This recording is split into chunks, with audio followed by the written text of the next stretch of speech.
Okay, let's go ahead and get started. Welcome everyone to today's webinar, The Future of Work for Finance Teams in a Post-COVID Era.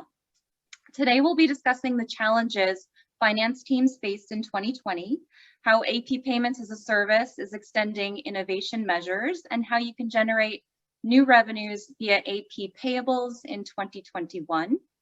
We'll get started in just a moment. Some quick notes to go over while people are still joining. This session will be recorded and provided to all our registrants via email after the close of the event. If you have any questions during the event, please submit them via the Q&A button. We'll also have a few minutes at the end of the session for additional questions. During this time, we'll also invite you to participate in a poll that will make you eligible to win the pair of Apple AirPods. So we definitely encourage you to stick around for that. And now I'd like to introduce today's speaker, Ernest Rolfson. He's a recognized thought leader and pioneer of the digital payment space and the founder and CEO of Finexio. Take it away, Ernest. Thank you so much. Appreciate that, Megan. Good to be with everybody. Jam-packed agenda today. However, I will get you all home in the prescribed time. So that's good. Lots to cover. And without further ado, we'll jump right in. But glad to be with everyone. Just a little bit about Finexio, which is leading in simplifying accounts payable payments. Just a little highlight about our profile, some of the verticals and profile customers we work with around helping them digitize their AP payments. We are headquartered out of sunny Orlando, Florida. I happen to live in Charlotte, North Carolina. About myself, you may recognize me from other webinars and podcasts and fun YouTube videos. But had a really fun time building out Finexio, and I'm just really personally passionate about helping companies, finance teams save time and money. Inefficiency really bothers me, and I was so passionate I thought I'd start a company to help solve some of this problem around paper checks and manual payments. So 2020, interesting year to say the least. A lot of challenges for CFOs and their teams. I think some of the biggest adjustments that definitely were barriers and contributed to, I think, process improvements and digital transformation, however, did ultimately serve as catalyst, is around needing to work from home, companies having to rapidly adopt tools and methods to solve for that. Even early 2020, still, I would say, hard to get through the status quo around some changes that then sort of after March became rather necessary.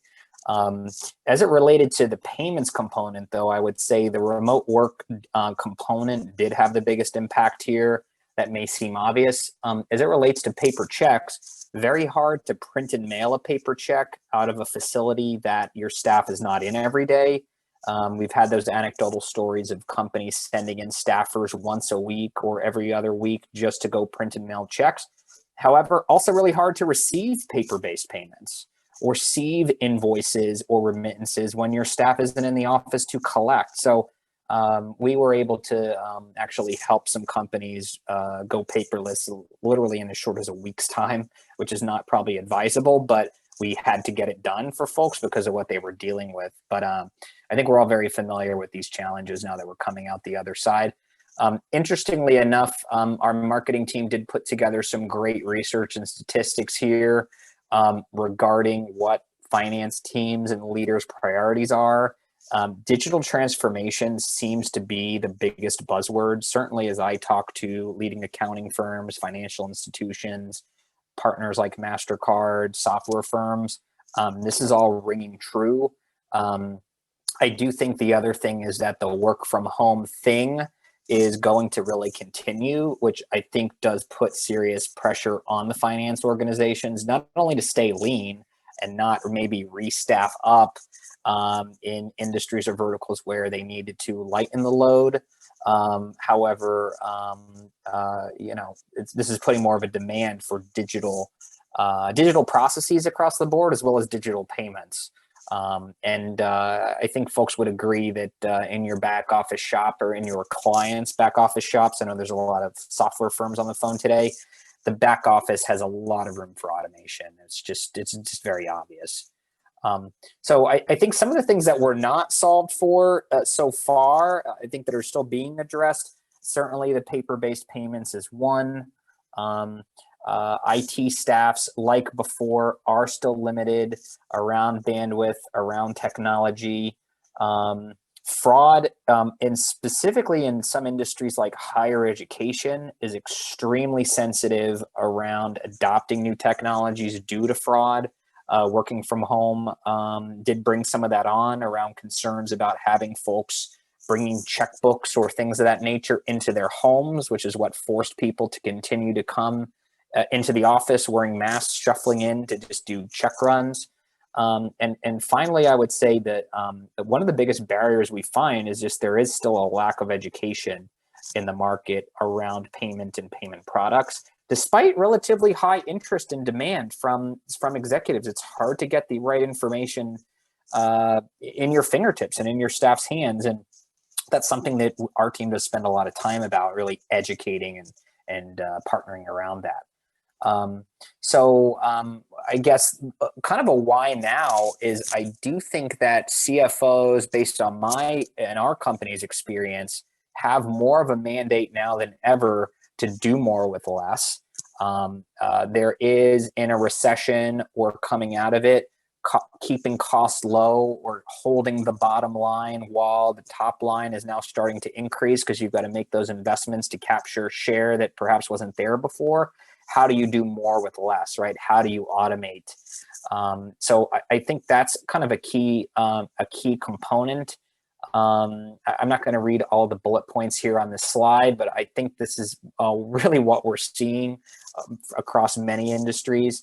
And I think that AP is one of those, to use consulting speak, that proverbial low-hanging fruit that folks don't necessarily realize how easy and turnkey it can be to get bare minimum six-figure cost savings in the back office with something that doesn't require a heavy tech lift, that can also have pretty significant benefits around security, cash flow management, control, visibility. That is also, I would say, beneficial other than just pure cost reduction. So the other kind of component too, businesses are growing right now and scaling. Expansion plans that were on hold are now being green-lighted and are now being accelerated. So the conversations we had 6 months ago with companies that were in dire straits and needed to find every nickel of cost savings, the conversations I'm having now, and I just had a CFO fly in just to sit down with me in Charlotte. He was doing other things, but did want to sit down, which is now also happening, was we were talking about how can they scale? How can they grow? They're in the steel business. Steel is booming. Construction is growing, increased demand. So they're like, how can we do more and not have a process where I have people doing things by hand? It doesn't make any sense whatsoever. So those are the fun conversations to have and to think about, how can technology very simply help those problems while also addressing these other concerns or components or blockers we touched on before that can now be a growth enabler in a positive economy coming off of the downside. So I think there's now more of a critical eye being put to this digital transformation piece. And especially as new blood is coming into some of these firms, newer CFOs, newer leadership. And that also does happen after recessionary type things or when change management is needed to navigate dicey waters, so to speak. And I'm sure there's not a single company in the country that wasn't impacted positively or negatively over what had been occurring, which is forcing, I think, different thinking across the board.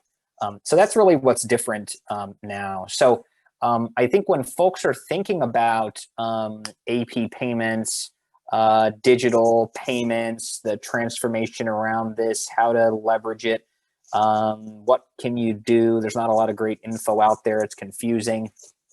These are some of the things that we think about are important to understand and evaluate. I won't go through every single thing here again, but I would say the mistake that most people make is to think about electronic payments from a standpoint of the raw dollars and cents. Like, oh, how many points of cash back can my bank give me here? Or what is the dollars worth of saving, and trying to go deep and deep to like figure out what the exact cost per check is. And I think that the most mature companies that are thinking about this in a modern way are saying, like, that's a foregone conclusion that we're going to save time and money, and this is going to be really good. What really matters is how does this get rolled out and implemented operationally? And electronic payments involves engaging with systematically in a very professional manner with thousands of companies that need to be paid.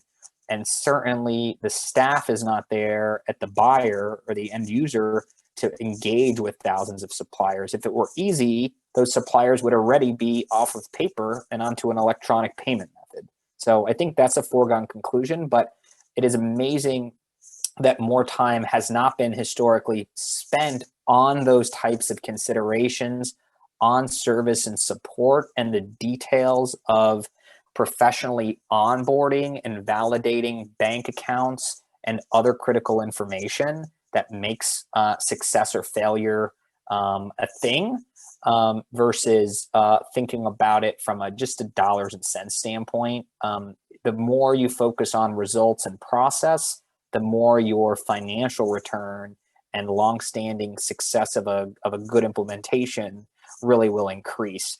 And whenever we work with folks that have tried doing some electronic payments with some accounts payable software firms that may offer some payments, or a bank, the number one reason of dissatisfaction and why companies come to work with us is because they did not pay attention to those details and had serious complaints and challenges around the supplier side of the equation.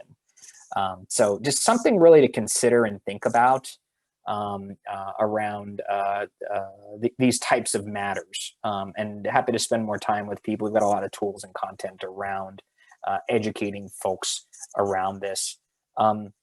Just in terms of software, electronic payments is powered by software. Certainly, your bank is not a software company, and firms that are 20 to 25 years old also are not modern software companies, and work in a way I think that is very beneficial to the current market needs and demands, certainly around onboarding, reporting, ease of use. So a lot to dig in there and evaluate. One of the key things that I wanted to do when I was starting Finexio was, given that IT and technology is a barrier, and I knew that I was going to be working with companies run by second and third generation management teams, 50-year-old, 100-year-old manufacturing and business service confirms, I knew the barriers around software and technology. I'd seen it at my own. I was working at the time at a 25-year-old software company out in California, so I understood the challenges.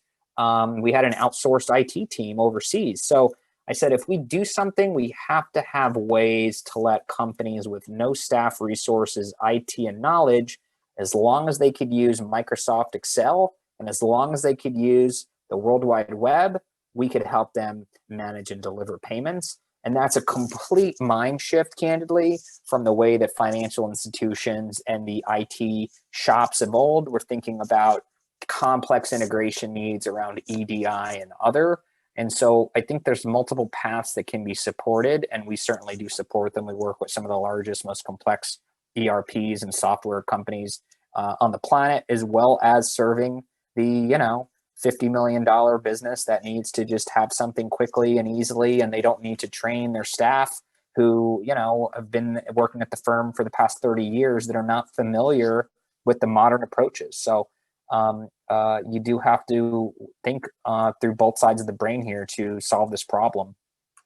I won't belabor this, but I think one thing just to touch on is what I'm talking about here with payments specifically, and why I think there's an interesting opportunity is, we typically start where the accounts payable process ends.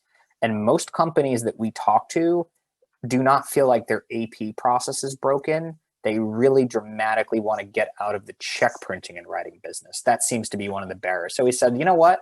Let's engage with firms and let's engage with partners just on that back end so that we don't have to interfere. And we can just come in when someone knows how much they want to pay and who, we can come up the back end and provide a really deep functionality and optimization around making and delivering payments.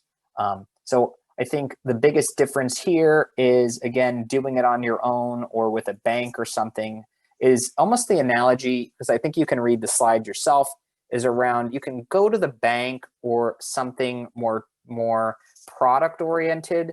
It's like going to the grocery store and buying the individual ingredients, right? You can go home and cook a meal and put it together yourself. Mistakes can be made with the recipe, and especially if it's your first time or you're unfamiliar. Stuffing that duck and wrapping it there. With Finexio, it's like going to the high-end restaurant. You're getting a beautiful meal, prepackaged, delivered, served up, so you don't have to deal with the troubles and read the instruction manual. I think that's really one of the things that had been missing, and we've had a lot of success with, certainly post-COVID. And so customers are experiencing, an environment where they're spending six figures as a cost of doing business to run their back office and payables. Working with a payments as a service provider yields on average hundreds of thousands of dollars of financial benefit, because truly on day one with a offering like this, all of the checks and everything is handled elsewhere, so the facility is actually paperless, and that's fairly rare, I would say, in this country, to the level of scale that we're managing this. So it can be a big swing from a financial standpoint. I know I kind of talked that down a bit earlier and said there's other considerations, but this is definitely a major benefit to think through. However, there are other critical things to think through as well. And I think the why here, and who am I? Why do I care about this? I really do think that this is so critical because there is something for everyone, and that's what makes is such a good and exciting partnership for companies we've worked with, software firms we've worked with globally that are pushing this at scale down to their customers who are requesting, is because all of the key stakeholders around payables and payments, from the CFO down to the lowest level person cutting and printing checks, they're finding a win and understanding this is positive. And I would say currently the biggest topics of conversation with clients that I'm involved in, and I'm having CFO conversations every single week. I really believe in that voice of the customer, and even down to the staff level, is the time savings. That has been the biggest thing. We're having less and less conversations about finances and about, how much money can I make with this? That's not the call right now. The call is, how do I get efficient? How do I save time? How do I do more with less? How do I work from home? How do I scale? How am I more secure? How do I have more visibility and control?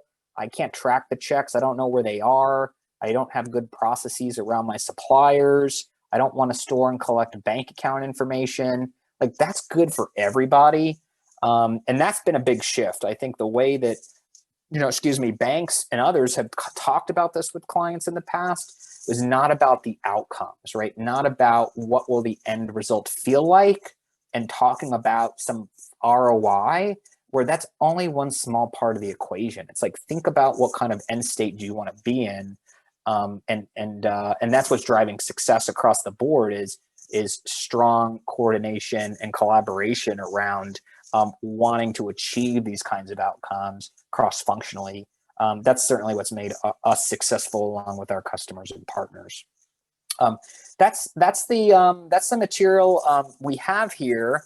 But I did want to call out, we're going to jump to a poll as well as a Q&A, and stay on. That's what will get you into the AirPod drawing. But I did want to just call out too that we did bring other some content here. This will be sent out to you all. And so there's info about our partnership approach, white paper around bridging the last mile to payments, case study information about customers, which we've got a lot more of, and again, how to contact us. So would encourage you to, again, go through this on your own time. And there is a poll right now in front of you, which I think you can get through very quickly. And if there's any Q&A from the audience, I'd be happy to see what we can, jam on together here. See if there's anything good to talk about. Ernest, we did have a few questions come in. Nice. The first one being, what are the biggest challenges companies face when adopting this type of solution? Great question. I would say historically has been complacency, honestly. I would say the staff is not going to do this on their own typically. I think if the CFO is not a driving force and really engaged and saying this is a strategic priority, we need to push this out and we need to get alignment on this because this will save us time, money, make us safer, make us smarter. That's been one of the biggest barriers. Again, the past year had helped kind of push that. But that's one of the biggest things. I think these kind of solutions almost sound too good to be true in terms of what they can accomplish. And now that there's increased knowledge and awareness that these things are possible, it's really speeding things up. So we've been finding from a sales cycle standpoint, what used to take 6 months to have customers learn about this and say, yes, we want to do that, that has collapsed to 45 days from first interaction with the company down to them actually signing an agreement and getting going, which I would say that indicates that there is more awareness and attention here. The other stuff, project management technology, is solved for very easy. And the next question we received is, and I know you touched on this a little bit, but maybe dive a little bit deeper into it, is how is this different than what our bank currently does for us? No, that's another really good question. We're proposing something pretty radically different. And I don't know that we had all the time in this prezzo to go deep into that. I would say, and I could always borrow some of these slides. I think with the bank is really good at providing commodity payment products, and you can get those commodity payment products from 50 different banks. You can get checks, you can get ACH, you can get wires. Your bank will not string that together for you, engage systematically across your supplier base to communicate, message, sell, support, assist suppliers to get signed up on those products. That's something the team at the end user has to do for themselves, that again, they're not payment experts, so it's kind of challenging. And the other component is a bank is not providing service, right? A bank is providing the products for you to go and use. Just like you get a credit card from your bank on the personal level, it's up to you to go and use that. At Finexio, the proposition is we as a service will engage with the suppliers and manage the payables, work through the settlement, manage the follow-ups, manage the bank account changes, the address changes, the questions. So it's sort of like leading the horse to water, helping the horse figure out, okay, who to pay, how can I pay them, engaging with them to pay, actually making payments, and then supporting it, which is a lot more stuff at a high level than you go into your bank and saying, do you have these products that I can use? They'll be like, absolutely, we'd love to sell you these products. And that's why the adoption is very low. Again, because it's a scale issue that we're dealing with here. It's not that a staffer couldn't use all those bank products. It's just that you would need 5 more of them to get the right usage, adoption, and maintenance that at Finexio we've done with very few people and a lot of computers and robots to help manage it. And another question came in. Do you see success with companies reselling the solution to their customers? We've actually seen a lot of success there, and I think that is driven by end user demand. I think that the modern CFO really does not want to call up their bank and work with their bank on these products. Their bankers are not bringing solutions to them, and they're not relying on their bank to run their business. I would say software companies that are being relied upon by their end users, like they're relying on that software to run their business, to do things like accounts payable, procurement, and inventory management. We've got some of the largest procurement software and AP companies in the world selling our solution, including some of the major card brands. It's like, it's easier if you're using software that says, hey, I'm going to help you decide who to pay and how much. I think CFOs and their colleagues are wisening up that, you know what, why doesn't this software also help me pay as well? And so we've really gone and evangelized that story to the software community, which is why we've had so much success there. But I do think that banks are really in trouble because they're not software companies and they don't provide solutions as much. They really provide products. So this is an area we're going to continue to grow in and pay close attention to. So I think that's a very wise question. Great. I don't see any other questions unless anybody wants to submit one more. I think we might have time for one more question.